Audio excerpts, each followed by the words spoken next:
নারী নির্যাতনের ঘটনার প্রতিবাদে ব্যারাকপুর আদালত ভবনে বিজেপির ব্যারাকপুর সাংগঠনিক জেলা লিগ্যাল সেলের পক্ষ থেকে বিক্ষোভ কর্মসূচির আয়োজন করা হয় ব্যারাকপুর আদালত ভবন চত্বরে।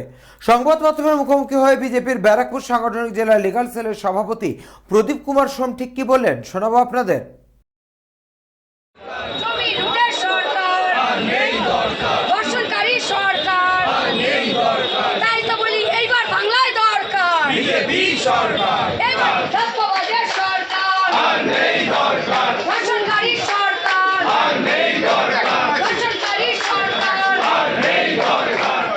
অ্যাকচুয়ালি সারা বাংলায় যা ঘটছে, বিশেষ করে বর্তমান সন্দেশখালীতে নারীর লজ্জা যেভাবে লুণ্ঠিত হয়েছে এবং একটা বিশেষ সম্প্রদায়ের বিশেষ একজনকে এখন অ্যারেস্ট করা হলো না, শুধুমাত্র আমাদের সম্প্রদায়ের দুইজনকে অ্যারেস্ট করা হলো, এটা সত্যি লজ্জার ব্যাপার।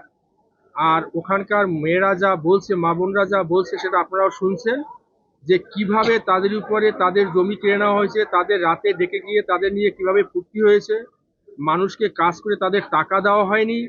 এই যে ব্যাপারগুলো বাংলা আজকের সারা ভারতবর্ষে কেন সারা পৃথিবীর মানুষ শুনলে বোধহয় ধিক্কার জানাবে, যার জন্যই আমরা আজকের এই মিছিলটা বের করেছি তার প্রতিবাদ। ব্যারাকপুর থেকে সৈকত গঙ্গোপাধ্যায়ের রিপোর্ট, চ্যানেল 24/7।